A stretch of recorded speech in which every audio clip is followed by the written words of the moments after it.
For more than 200 years before Title IX, women were discouraged from participating in sports and denied equal opportunities. During the late 1800s, American society followed a separate spheres ideology in which men dominated politics, work, and competition, while women were expected to focus on family and home. Strength, leadership, and athleticism were considered masculine traits, limiting women's access to sports and higher education. Schools promoted boys' athletics as character building while discouraging girls from competing. Women's physical activity was tightly controlled. Programs emphasized posture, grace, and health rather than competition. Sports like basketball or track existed for women. Strict rules limited movement, and medical professionals warned that strenuous exercise could harm women's reproductive health. National athletic organizations like the Amateur Athletic Union and the NCAA prioritized men's sports. As a result, women's teams were informal and underfunded, while men's programs became central to school identity and pride. The push for reform gained momentum in the 1960s during the women's liberation movement, though it was often overshadowed by the civil rights movement. Women activists were frequently dismissed or belittled, leading many to organize separately by the end of the decade. Discrimination against women and girls was socially acceptable.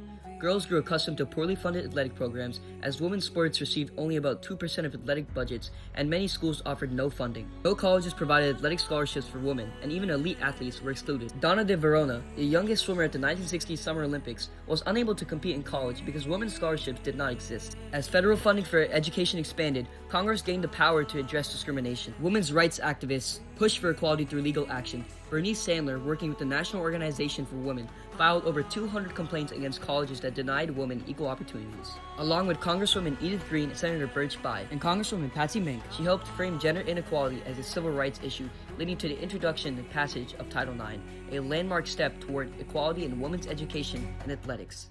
As a result of the feminist efforts, Title IX was signed into law on June 23, 1972, by President Richard Nixon as a promise to reform the way women are treated in recreational programs. The law stated that no person in the United States could be excluded from participation in, denied the benefits of, or subjected to discrimination under any educational program receiving federal financial assistance.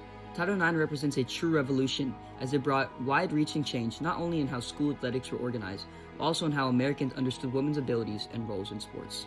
The informal system shaped how athletics functioned and made inequality appear natural and unquestioned. Title IX overturned that order by introducing a revolutionary legal tool. Rather than asking institutions to change voluntarily, it tied gender equality directly to federal funding, mandating compliance. Power shifted away from athletic directors and long-standing traditions and toward the federal government and civil rights enforcement. Equality in sports was no longer a moral suggestion, it became a legal requirement.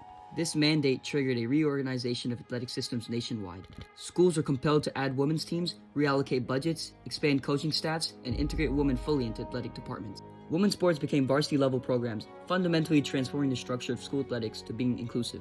Title IX sparked an ideological revolution as it challenged beliefs that sports damaged women's health, that women lacked competitiveness, and that leadership and physical strength were inherently masculine traits. New ideas took hold. Girls were expected to play sports, female athletic success became normal, and femininity expanded to include strength, ambition, and resilience. Title IX created a generational pipeline from youth sports to college and beyond, producing women who grew up expecting equal access and opportunity. Families, schools, and media adapted to these new norms, resulting in lasting cultural transformation that permanently changed how athletics function and how women are viewed within them. Instantly, schools were offering new sports for girls. It kind of happened all over, small towns, Midwest, both coasts, everywhere. Title IX opened the door to women's sports and reformed nearly every aspect of how athletics function in American schools.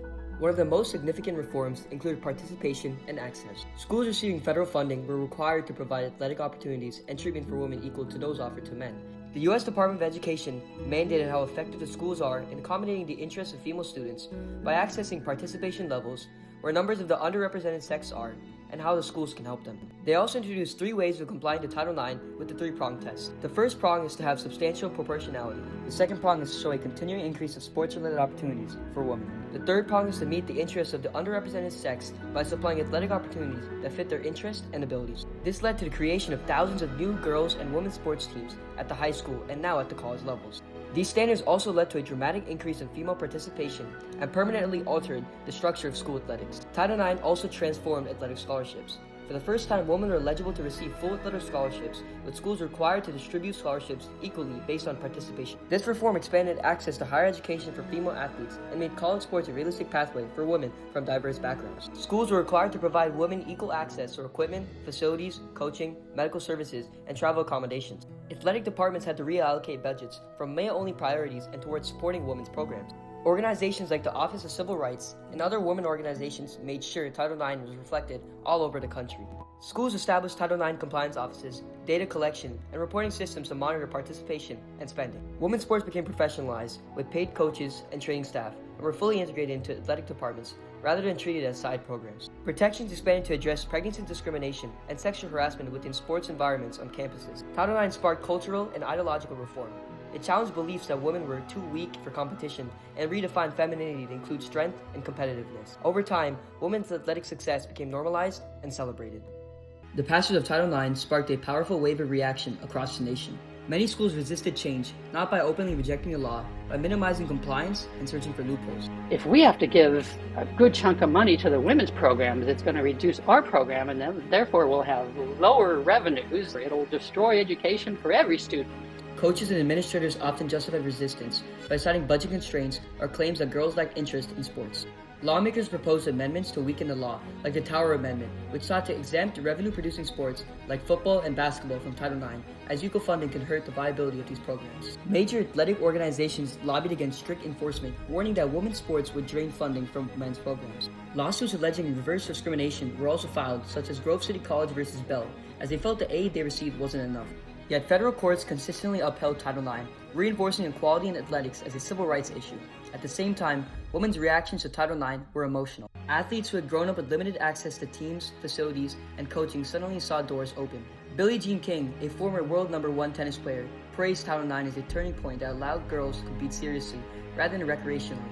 Female coaches, parents, and educators also celebrated the law for promoting discipline and leadership among female athletes. However, these gains came with pressure, as female athletes were often expected to prove they deserved equal access. Many expressed frustration that equality on paper did not immediately include equal treatment in facilities or media coverage. Critics portrayed women's sports as financial burdens and inferior, while media coverage often focused on appearance rather than performance. The girls' swim team got hair dryers, but the men's team did not. They said, that's not fair. Male athletes often feared losing opportunities and felt that they only belonged in sports. Many schools complied only after lawsuits or sustained public pressure. An example, in 1976, the Yale women's rowing team protested unequal treatment by having Title IX painted on their backs, publicly exposing ongoing inequality. Despite this, for many girls and women, the law represented long-denied recognition and opportunity. Participation surged, and many women described a powerful sense of validation of their talent and ambition. Suddenly we had all these girls who could compete. The impact on Title IX on women's sports has been revolutionary. Before its passage, opportunities for female athletes were extremely limited. Only 1 in every 27 girls participated in high school sports, fewer than 300,000 girls nationwide. Fewer than 30,000 women competed at the college level, and there were no athletic scholarships available. Women received just 2% of college athletic budgets, with the belief that women's sports were secondary. Title IX directly challenged this, and within decades, female participation in high school sports increased, growing to over 2.6 million athletes. In colleges, the number of women competing rose to well over 150,000, and today women make up roughly 44% of NCAA athletes. Athletes like Ann Mayers, who became the first woman to receive a 4-year athletic scholarship in 1974, symbolized how the law opened doors that were previously closed. For many women, Title IX meant more than sports. It meant education, confidence, and opportunity. Before the law, female athletes often practiced in outdated gyms or lacked basic amenities. Title IX mandated schools to upgrade women's locker rooms and provide equal access to practice and competition facilities. While gaps still exist, women's teams today can compete and train in safe and well-equipped facilities, reinforcing the idea that women's sports are serious, competitive, and worthy of institutional investment. Title IX revolutionized how women are viewed in society, as it challenged stereotypes that portrayed women as incapable. In spite of the wide-ranging reactions to the law, Title IX permanently revolutionized the landscape of American athletics. It reformed schools and empowered generations of women. Though the work toward equality is ongoing, Title IX undeniably opened doors that once seemed impossible, allowing women to reach heights never imagined before, and offered hope for a more equitable future in sports.